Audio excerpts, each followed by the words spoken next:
Hey guys, in today's lecture we'll be discussing the philosophy of Friedrich Wilhelm Nietzsche, most predominantly his philosophy titled The Death of God.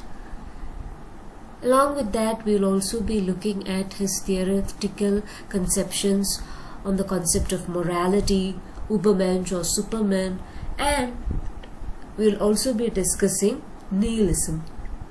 So without further ado, let's begin today's lecture with a biographical note on Nietzsche. Now this is our German philosopher Friedrich Wilhelm Nietzsche.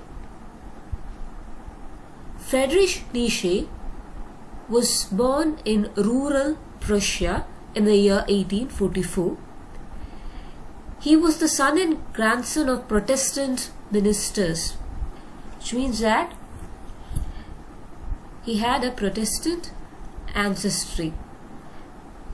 His father and his grandfather belonged to the denomination of Protestantism and Christianity.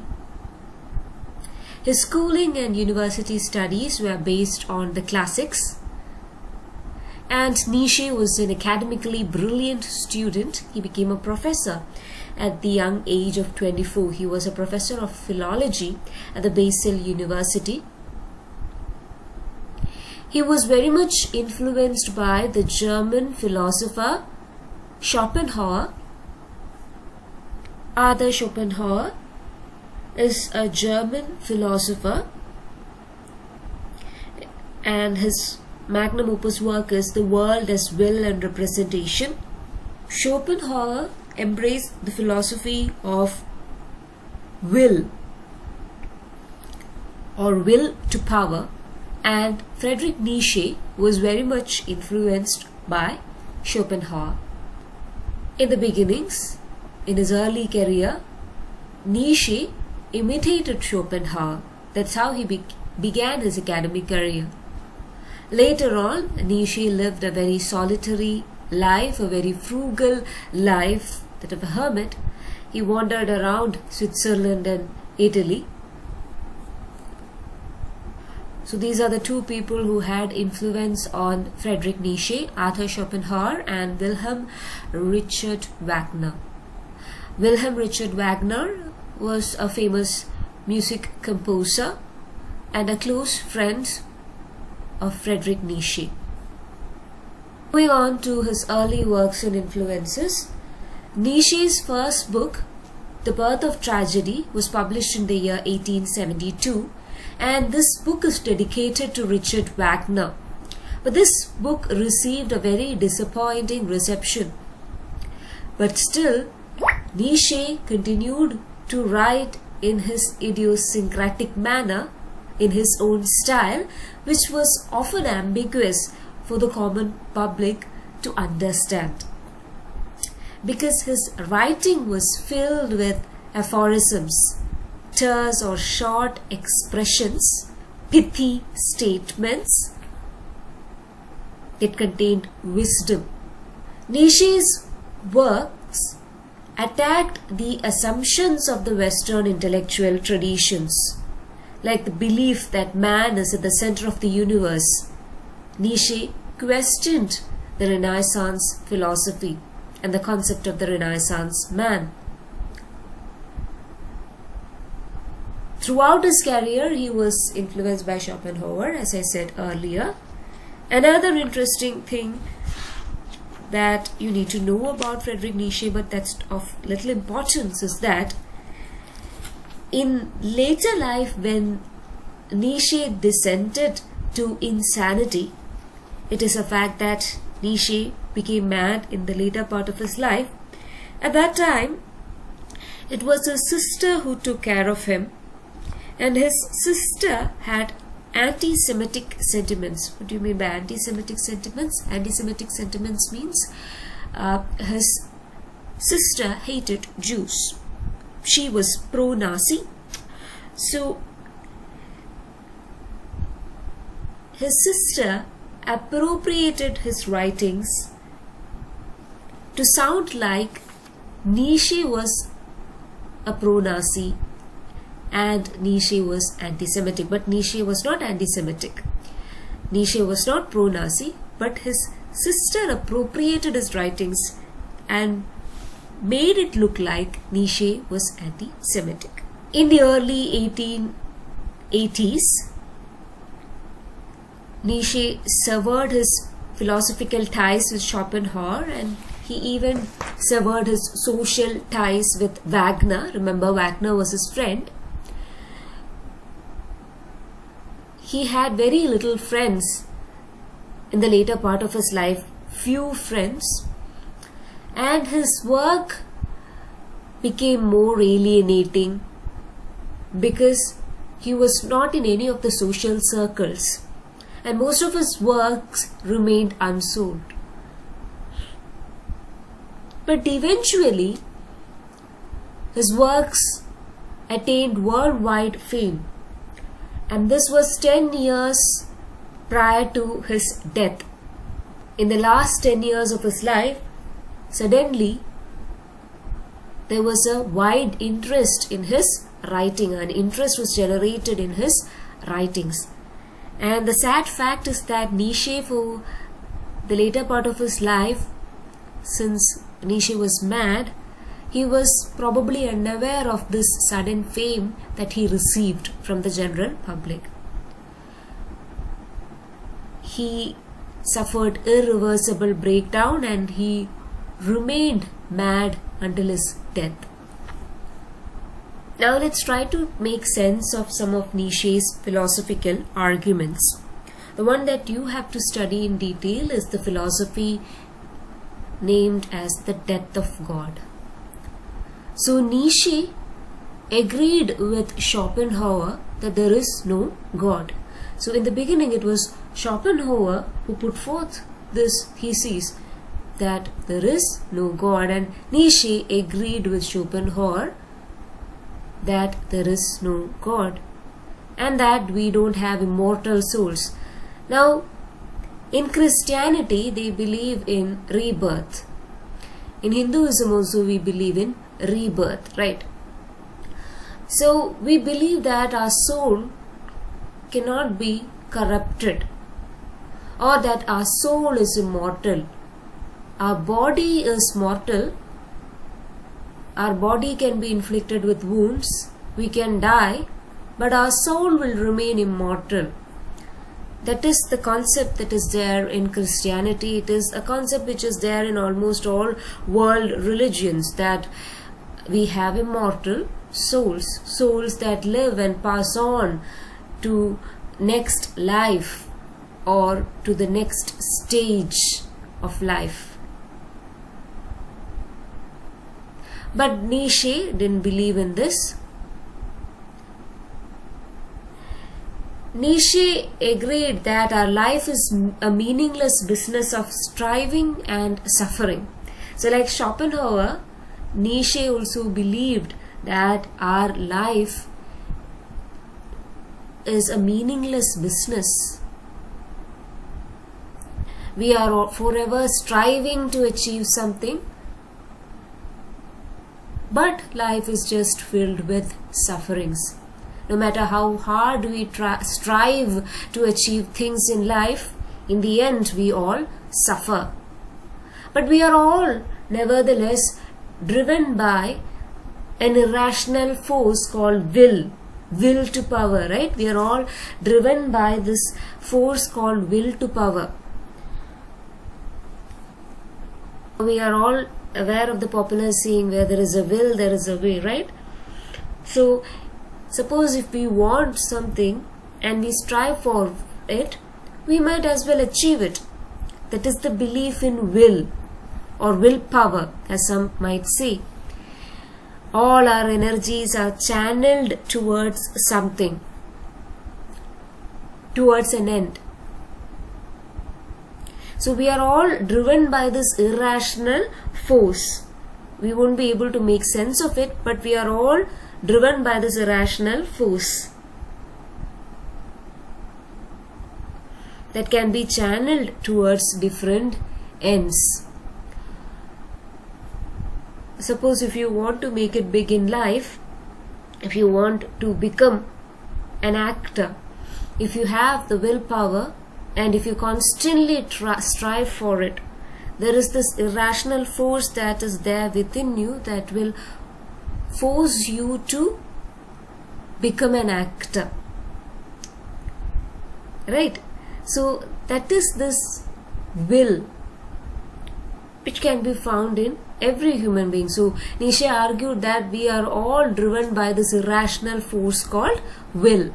But however, Nietzsche didn't fully agree with many of Schopenhauer's theories and philosophy, because Schopenhauer believed that our world is an insignificant part of total reality, and Schopenhauer believed that the world is not that good and you must turn away from the world with disgust because there is nothing good in this world. Schopenhauer had a pessimistic view on the world, whereas Nietzsche rejected Schopenhauer's pessimistic view. Nietzsche also rejected Schopenhauer's view that world is insignificant. Nietzsche believed that the world is a whole, and he also believed that we must not turn away from the world in disgust. Nietzsche held the view that we must live our life to the full and we must get everything we can get out of it. Right? So Nietzsche had more of an optimistic philosophy. He held the view that we need to live our lives to the full and that we need to get the maximum out of this world. Now, there's a contradiction, right? Nietzsche already believed that we live in a meaningless world, but Nietzsche wanted us to make the best of it.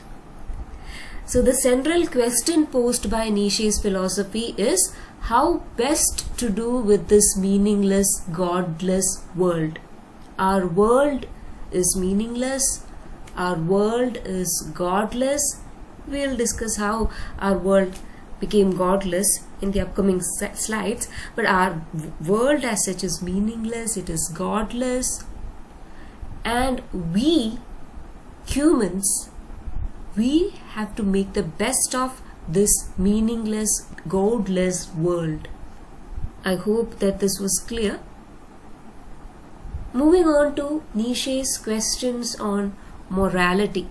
Now, as I said before, how did the world become godless? Now, there is this belief that was there in Christianity, and the Christian belief of God was slowly eroding in the 20th century, because God denotes notions of value. By God, the word, we mean something which is true. God is true, God is good, and God is beautiful, we believe. So everything that is closer to goodness, truth, and beauty can be considered as God. So the Christian values can be considered as being closer to God, because Christian values to preach of truthfulness, honesty, goodness, and beauty, right? But in a world in which Christian values are dead, God is dead. So this is what Nietzsche meant when he said that God is dead.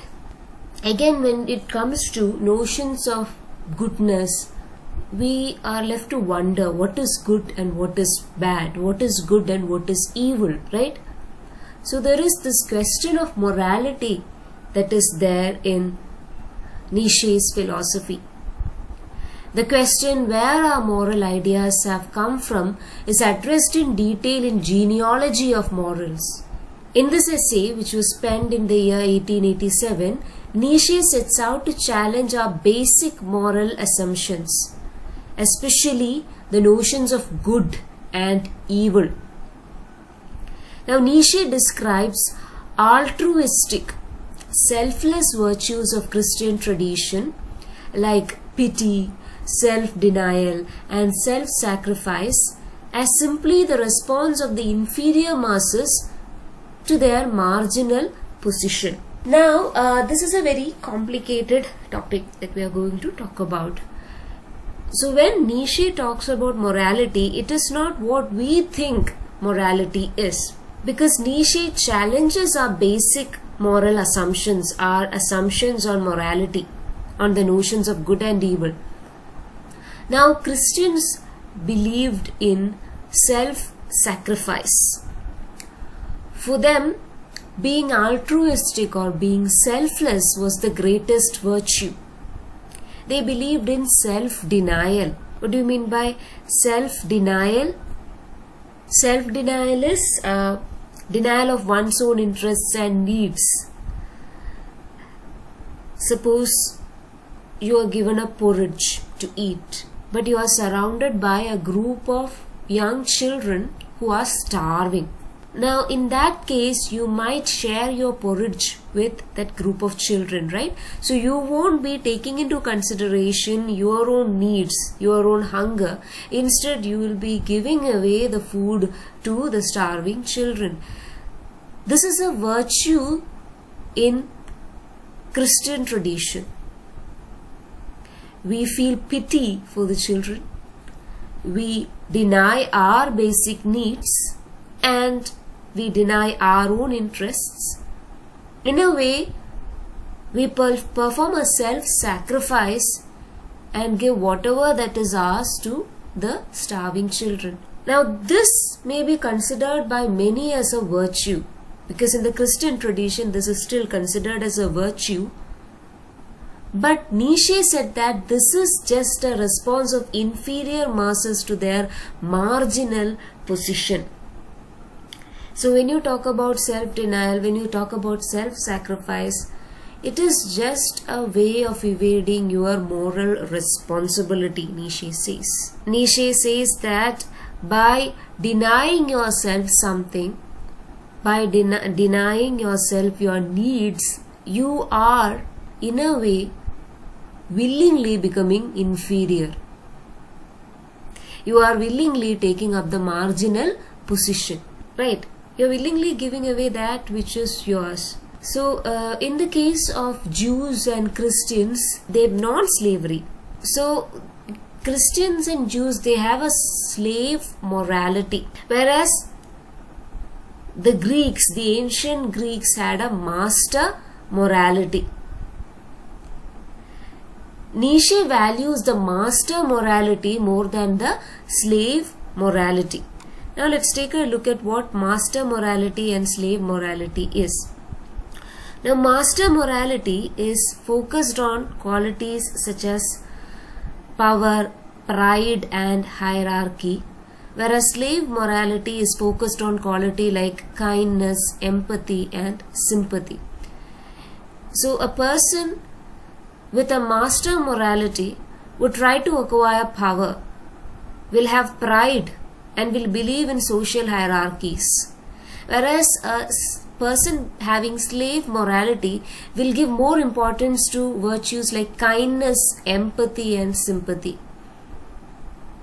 Master morality is the essence of nobility. You can see master morality in kings and noble men.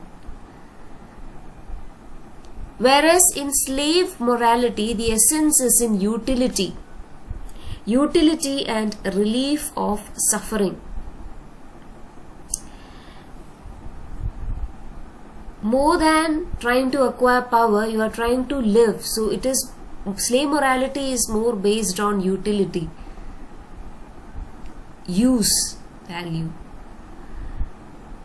And they want a relief from suffering. If by giving away something that is yours, if you are able to relieve suffering, then they are more than happy to do that, people with slave morality.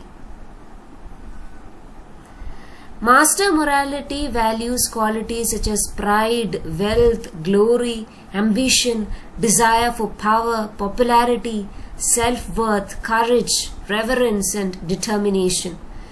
Whereas slave morality values qualities such as kindness, patience, humbleness, equity, generosity and virtue. See the difference? On one side, you are focusing more on power, pride, wealth, glory, popularity, self-worth. All these are essential, but these are all connected with power.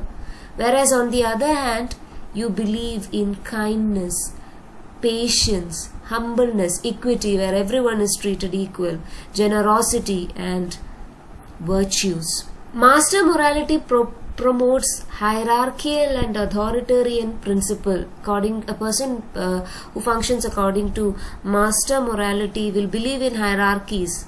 He will believe that hierarchies should exist within societies and a person should be authoritarian at times. Whereas slave morality disregards hierarchies and they promote a socialist communal society where everyone is treated as equal, where they live in communal harmony, they live together, where wealth and everything is equally distributed. Now, weakness is not tolerated in master morality. So they speak with harshness, with severity, and they are respected for that. Whereas slave morality seeks to eradicate the desire for power. They encourage altruism, they encourage self-sacrifice, patience and kindness. Master morality based actions on good or bad consequences. So what will be the consequences of my action? Will it be good for me? Will it be bad? That is the thought of a person who has master morality, whereas a person who has slave morality would weigh his actions on the basis of good and evil. Are my actions good? Can my actions be considered as good, or is it evil? Master morality emphasizes the use of fear on those who are below them in order to have a sense of respect for the nobles, as they see them as the origin of vanity and good. In master morality, people possessing master morality would often seek respect from others. They demand respect from others. They order to have respect from others. They don't seek, but they order to have respect from others. Because all the nobles demand respect, and from respect comes good, they believe. Whereas people who have slave morality sees everyone as equal, yet they are subservient to those above them, especially to the nobles. So they see suffering and oppression as a part of their life. So what happens in slave morality is that a person who has slave morality sees everyone as equal, yet they remain subservient. Subservient എന്ന് വെച്ച് കഴിഞ്ഞാൽ മറ്റൊരാളുടെ അടിമയായിട്ട് കഴിയുക. നോബിൾസിന്റെ താഴെ തന്നെയാണ് ഞങ്ങളെന്ന് അവർ സ്വയം വിശ്വസിക്കും. They believe that they are below the nobles, and they believe that the sufferings and oppressions, it is all a part of life. Now do you see the contradiction here? So according to Nietzsche, a person should have master morality. Like the Greeks had master morality. They believed in qualities such as power, pride and hierarchy. Whereas the Christians and the Jews, they believed in kindness, empathy and sympathy. A person who has master morality will have a higher self-esteem. Person who has master morality will seek out power. He will demand respect from his subordinates. Whereas a person belonging to slave morality, a person who has slave morality, will often consider himself to be subservient. മറ്റുള്ളവരുടെ കീഴെയാണ് ഞാനെന്ന് എപ്പോഴും വിചാരിക്കും slave morality ഉള്ളവർ. They will have lower self-esteem, and they believe that they are subservient to others and that oppression and suffering is a part of life. So they won't break free from oppression and suffering. There is the problem that Nietzsche saw with slave morality. Because a person who has slave morality, a person who believes in slave morality, a person who believes in Christian principles, will eventually believe that all the sufferings in the world, all the oppression in the world are a part of life, are simply a part of life. So this is the reason why Nietzsche sees Europe's Christian conception of good as evil. Because being good means being subservient to a person in power, not having enough self-esteem. So Nietzsche sees Europe's Christian conception of good as evil and evil as good. Now next is the conception of Übermensch, or the Superman. Now this is not the Superman that you find in comics, but this is again a concept that was put forth by Nietzsche. What is good, he asks in his work The Antichrist, which was published in the year 1888. Nietzsche himself answers that all that heightens the feeling of power, the will to power, power itself in man, is good. What is bad? All that proceeds from weakness is bad. That is, we have within us a will to power. We have within us this strive to make our lives better. We all strive to make our lives better. That strive, that force that guides us forward is known as the will to power. We all have that, but all the things that are there in us, all the faculty that we have there within us, that heightens that sense of power is good. Nietzsche believes that all that heightens the feeling of power is good. The power that you can find in man, it is good. What is bad is weaknesses. So a person will succeed only if he is able to overcome morality. If they overcome morality, if they overcome the concept of good and evil, which is put forth by the European Christian tradition, then they will be able to emerge as free spirits or as a Superman, right? Because they will be able to identify the power that is there within them. Then they won't be moving forward with their weaknesses. They won't consider themselves to be subservient to others. They will consider that everyone has power within them. A person who has realized that he has power within him, who does not believe in weaknesses, is a Superman. Or a person who does not let weaknesses get a better out of him is a Superman. Now Nietzsche didn't see power as something that has to be resisted, because all the Christian teachings, traditions, and even the Jewish traditions and teachings, they teach us that power is to be resisted. But Nietzsche said that power should not be resisted, it should be pursued, it should be affirmed. The power that we have within us, we must be able to affirm our power, our sense of power.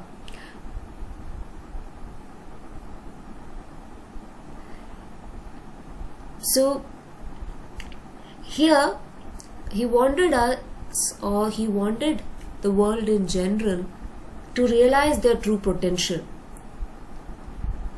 He wanted the people in the world to realize that power lies within them and it needs to be pursued. And you need to be assertive when it comes to power. You need to affirm that you have power. Now, when Nietzsche said all these, he was not advocating any kind of a dominance of the strong over the weak. അതായത് വളരെ പാവപ്പെട്ട ആൾക്കാർ, വളരെ strong ആയിട്ടുള്ള ആൾക്കാർ dominate ചെയ്യുന്ന തരത്തിലുള്ള ഒരു സൊസൈറ്റി ഒന്നുമല്ല Nietzsche വിഭാവനം ചെയ്തത്. Rather, he described in historical terms the domination of the strong results in and is necessary to what can be called evolutionary progress of a human being. So he was not talking about a elite class of people acquiring dominance over the weak ones, but rather he believed that there is a need for us to recognize our power. There is a need for us to pursue our power, because only then will we be able to evolve as a human being. We should have an evolutionary progress. Each generation should be better than the one that came before, and that can only be accomplished if we really understand the true potential that is there within us.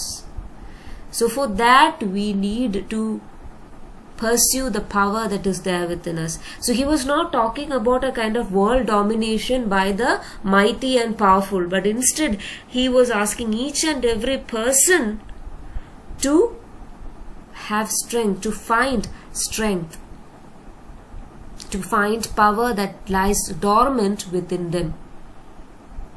Okay, so by strength, Nietzsche means a psychical rather than physical force. He was not talking about physical force where might is right, where you can just wound or stab or just maim a person. No, he was not talking about a physical prowess. He was rather talking about psychical strength, strength of the psyche. The strong are those who are more complete as human beings, who have learned to sublimate and control their passions. So when Nietzsche speaks about strong people, strong-willed people, he is speaking about those people who were able to control their passions, who were able to channel their passions,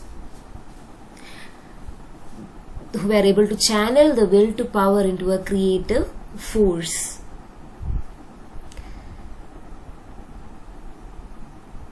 Now we all have power within us, so if we are able to channel our power that lies dormant within us, if we are able to channel our passions, we are able to control our passions, then we will be able to be inventive, we will be able to create something new. And Nietzsche was aiming at this. Again, coming back to the concept of God is dead. Now this concept was first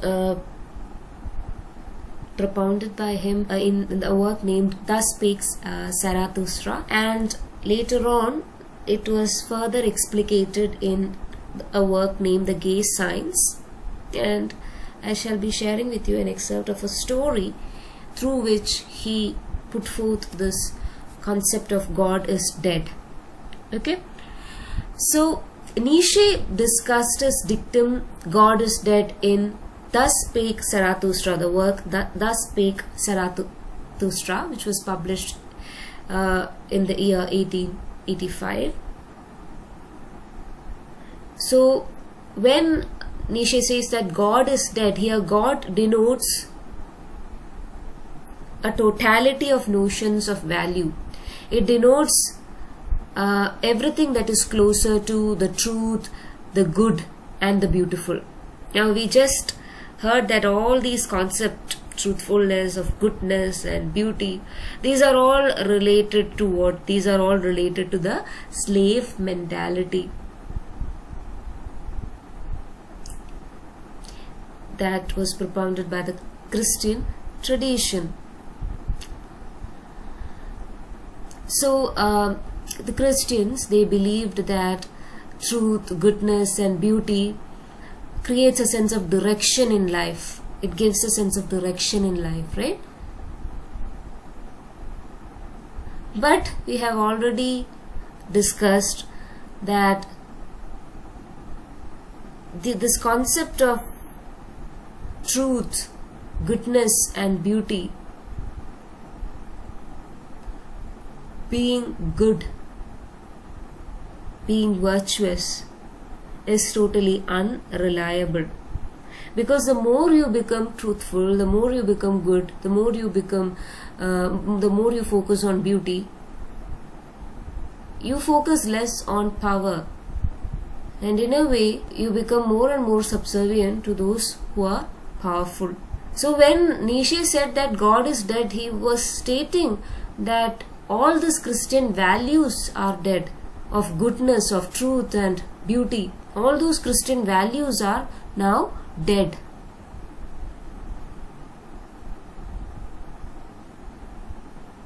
Because no one believes in them.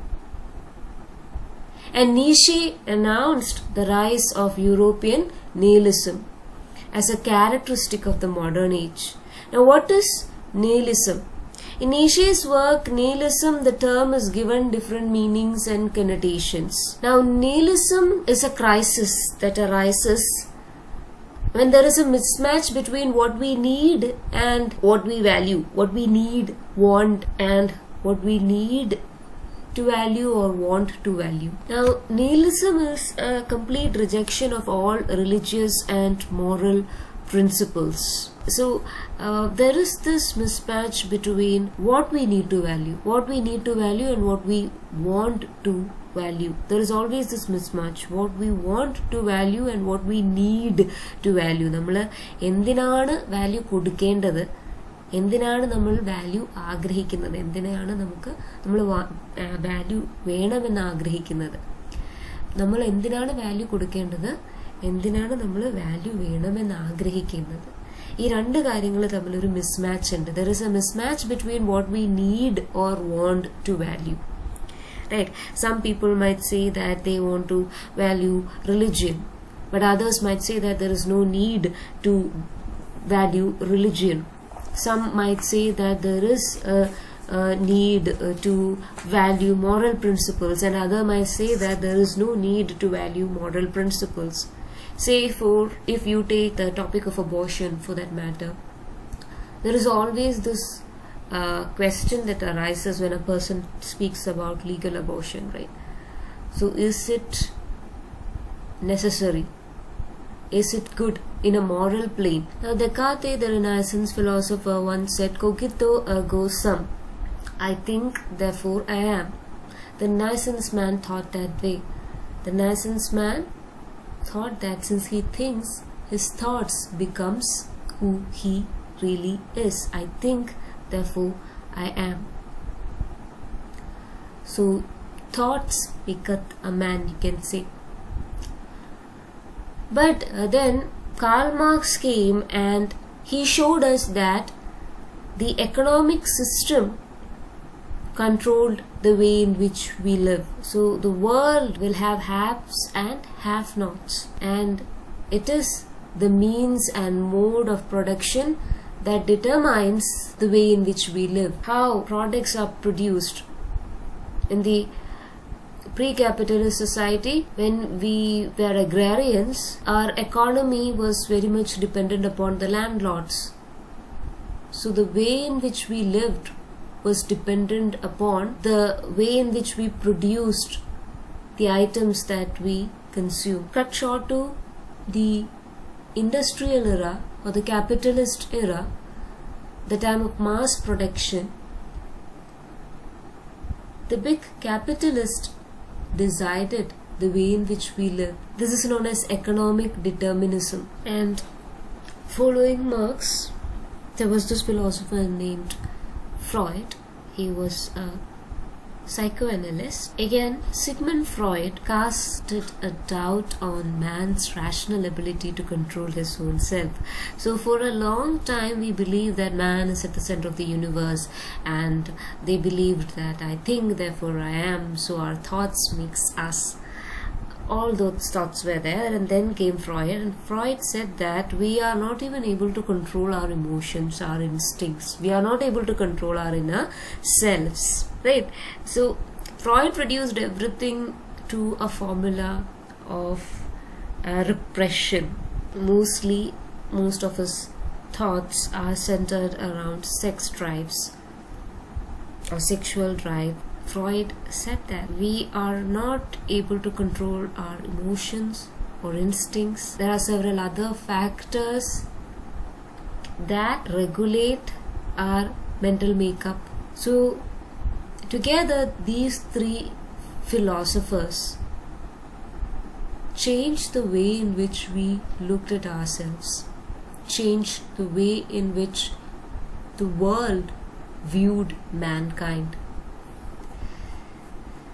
The interesting thing is that for a long time we believed that it is our ego that determines our individuality, or our faculty of reason, the ability to think, that makes us stand apart from the rest of the world. But that is not true. Even Nietzsche said that when we say think, we must be stating it thinks, because we as individuals are a multiplicity. When we say I think, it is wrong. We must instead say it thinks, because even within us there is this ego, the superego, controlling our thoughts. Then there is also this concept of different external factors controlling the way in which we think. So we cannot say I think, it is it thinks, and by it he says that there is a multiplicity. When we consider ourselves as individuals, we must consider ourselves as a multiplicity which imagines itself as a unity. We think that we are one, but in reality we are composed of many different things, many units.